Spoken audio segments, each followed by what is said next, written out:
दुनिया में चल रहे सारे कॉन्फ्लिक्ट्स को वर्ल्ड मैप में एक एक करके रेड मार्क करते जाए तो दुनिया आपको लाल रंग में दिखेगी। मिसाइल्स, रॉकेट्स, बॉम्ब्स और खून से लथपथ धरती, यही आज का सत्य है। इस दुनिया की सबसे इंटेलिजेंट स्पीसीज ह्यूमंस यानी हम एक दूसरे के दुश्मन बनकर आमने सामने खड़े हैं। हमारे सनातन धर्म में ऐसे ही एक युग का वर्णन है जब अधर्म अपने चरम सीमा पर होगा। लोग आपस में मरते दम तक लड़ेंगे। धर्म, आस्था, विश्वास सब खत्म होने को आएगा। इसी को कहा गया है कलयुग। और पुराणों में बोला गया है कि इस कलयुग में ही कली और कल्कि के बीच होगा एक भयंकर युद्ध, जिससे सृष्टि का विनाश और कलयुग का अंत होने वाला है।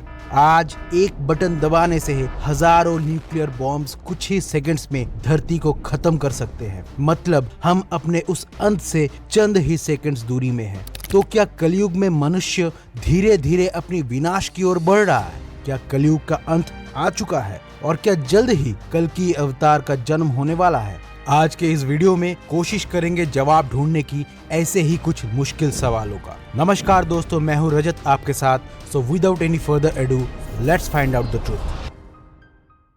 सत्य, त्रेता, द्वापर और कली, ये चारों युग इस सृष्टि की 4 डिफरेंट स्टेजेस है जिसमें मनुष्यों की फिजिकल, स्पिरिचुअल और मोरल एवोल्यूशन को बहुत ही डिटेल में डॉक्यूमेंट किया गया है वेदों और पुराणों में। इन चारों युगों को मिला के बनता है एक महायुग, जिसका टाइम ड्यूरेशन है 43,20,000 वर्ष। सतयुग में देवता देवलोक में रहते थे और असुर पाताल लोक में। त्रेता युग में धर्म और अधर्म एक ही दुनिया में मौजूद थे, जैसे राम और रावण।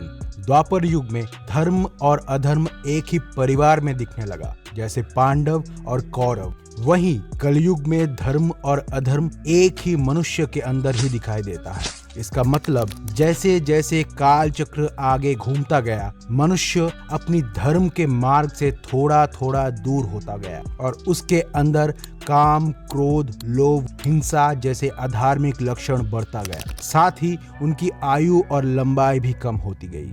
पुराणों में कहा गया है कि हर युग में जब जब इंसानियत, अच्छाई और चरित्र का पतन होगा, तब तब एक महाप्रलय होगा और भगवान स्वयं अपने अवतार रूप में आकर अधर्म का विनाश और धर्म की पुनर्स्थापना करेंगे। फिर इस सृष्टि की दोबारा शुरुआत होगी एक नए युग के साथ। और ऐसे ही युग चक्र एक साइक्लिक ऑर्डर में घूमता जाता है।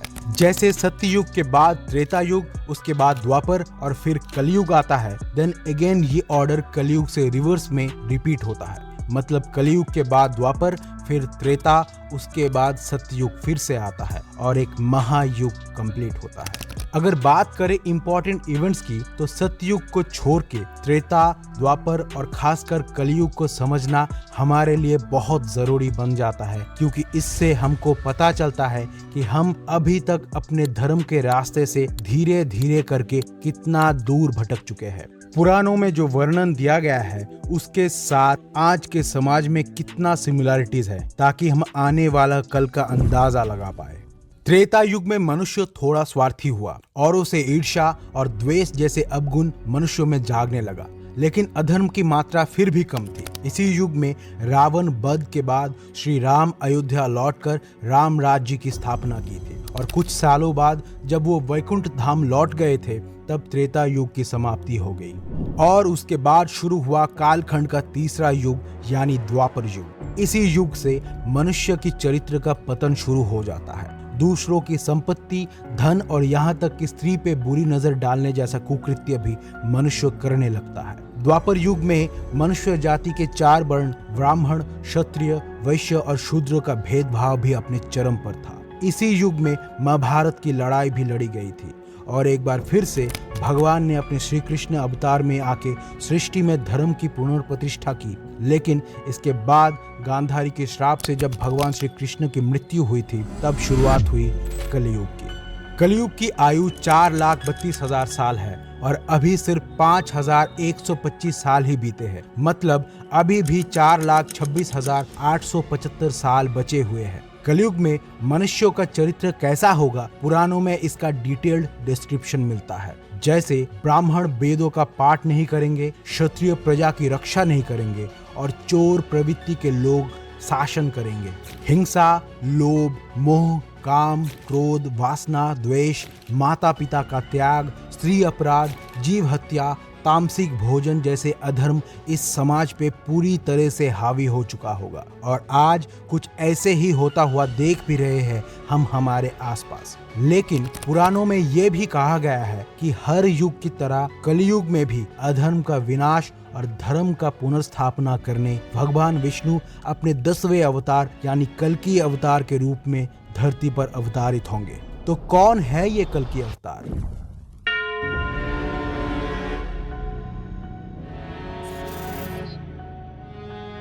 जैसा कि हम जानते हैं, भगवान विष्णु अपने 9 अवतारों के जरिए धरती पर अवतारित हो चुके हैं। जैसे सतयुग में भगवान विष्णु ने 4 अवतार लिए थे, मत्स्य, कूर्म, वराह और नरसिंह अवतार। आगे त्रेता युग में वामन, परशुराम और राम अवतार।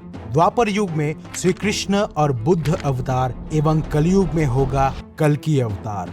कलयुग में कली का मतलब है डार्कनेस, अंधकार। पुराणों की माने तो सत्य, त्रेता, द्वापर युग में अभी तक जितने भी असुर देखा गया है उन सब से कई गुना ज्यादा भयंकर है कलयुग का कली असुर, जो मनुष्यों की दिमाग से धर्म की भावना को खत्म कर देता है। कली अमर है और अदृश्य भी। जब भी इंसान जुआ खेलता है, शराब पीता है, अनैतिक संबंध बनाता है, हिंसा करता है या चोरी करता है, इसका मतलब वो पूरी तरह से कली के प्रभाव में है। और देखा जाए तो आज हमारे समाज में भारी संख्या में लोग यही करता दिख रहा है। मतलब आज नहीं तो कल कलयुग अपने चरम पर होगा। लेकिन महाभारत की लड़ाई के बीच भगवान श्री कृष्ण ने अर्जुन से कहा था, यदा यदा हि धर्मस्य ग्लानिर्भवति भारत अभ्युत्थानम् अधर्मस्य तदात्मानं सृजाम्यहम् परित्राणाय साधुना विनाशाय च दुष्कृतम् धर्म संस्थापनार्थाय संभवामि युगे युगे। मतलब जब जब धर्म की हानि होती है तब तब मैं आता हूँ, जब जब अधर्म बढ़ता है तब तब मैं आता हूँ। सज्जन और साधु लोगों की रक्षा के लिए मैं अवतारित होता हूँ। दुष्टों की विनाश के लिए और धर्म के स्थापना के लिए मैं हर युग में जन्म लेता हूँ। और कलयुग में कली असुर का विनाश करने भगवान आएंगे अपने कल्कि अवतार के रूप में। ऐसा माना जाता है कि उत्तर प्रदेश की मुरादाबाद जिले की संभल गांव में कल्कि अवतार जन्म लेंगे। उनकी पत्नी होंगी पद्मा, जो माता लक्ष्मी का ही स्वरूप होंगी। कल्कि के गुरु होंगे भगवान परशुराम, जिन्हें अमरत्व का वरदान प्राप्त है। अग्नि पुराण में भगवान कल्कि के व्यक्तित्व का वर्णन है। वो 64 कलाओं में परिपूर्ण होंगे। तीर कमान और तलवार को शस्त्र के रूप में धारण करेंगे और दुष्टों के संहार के लिए देवदत्त नाम के सफेद घोड़े पे सवारी करेंगे। भगवान शिव के आराधना से उन्हें दिव्य शक्तियां प्राप्त होंगी और उनके तलवार में वज्र जैसी शक्ति होगी। लेकिन कली असुर इतना ताकतवर है कि कल्कि अवतार को भी कली का विनाश करने के लिए 7 चिरंजीवी की मदद लेना पड़ेगा। और क्योंकि कली अमर है तो उसका पूरी तरह से विनाश भी संभव नहीं है। कल्कि अवतार द्वारा कली असुर के शक्तियों का विनाश के साथ ही कलयुग का अंत होगा और फिर से आएगा सत्य युग। इसके बाद फिर से कली धीरे धीरे एक के बाद एक युगों में अपना शक्ति बढ़ाता जाएगा और एक बार फिर कलयुग में जाके उसका शक्ति चरम पर होगा।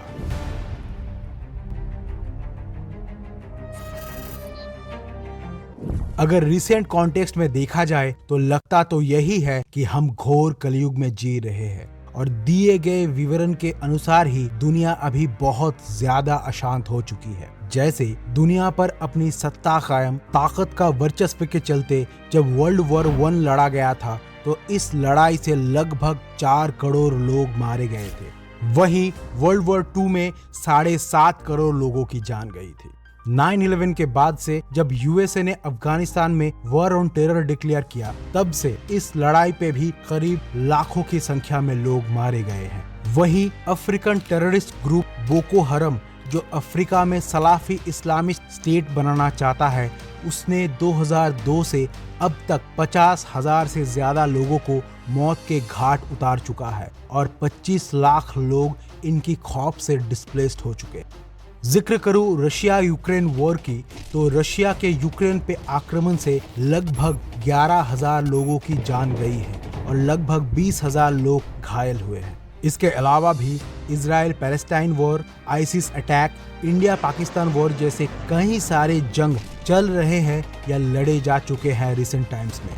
आज जहां भी नजर दौड़ाएंगे वहीं वॉर क्राइम्स, मास किलिंग्स जैसे इनह्यूमन इंसिडेंट्स नजर आते हैं।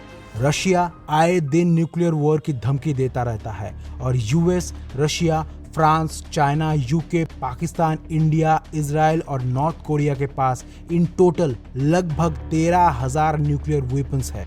कभी भी अगर कोई न्यूक्लियर वॉर शुरू हुई तो इंसानों की क्या दुर्गति होगी, इसका थोड़ा बहुत अंदाजा आप आराम से लगा सकते हैं जापान की हिरोशिमा और नागासाकी की घटना को देखकर। हम हमारे लापरवाही की वजह से सिर्फ इंसानों को ही नहीं बल्कि इस पूरी धरती को गहरी चोट पहुंचा रहे हैं। आज धरती का तापमान लगातार बढ़ता जा रहा है।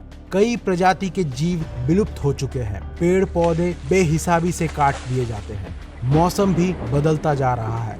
कभी भयानक बाढ़ आती है तो कभी अकाल सूखा।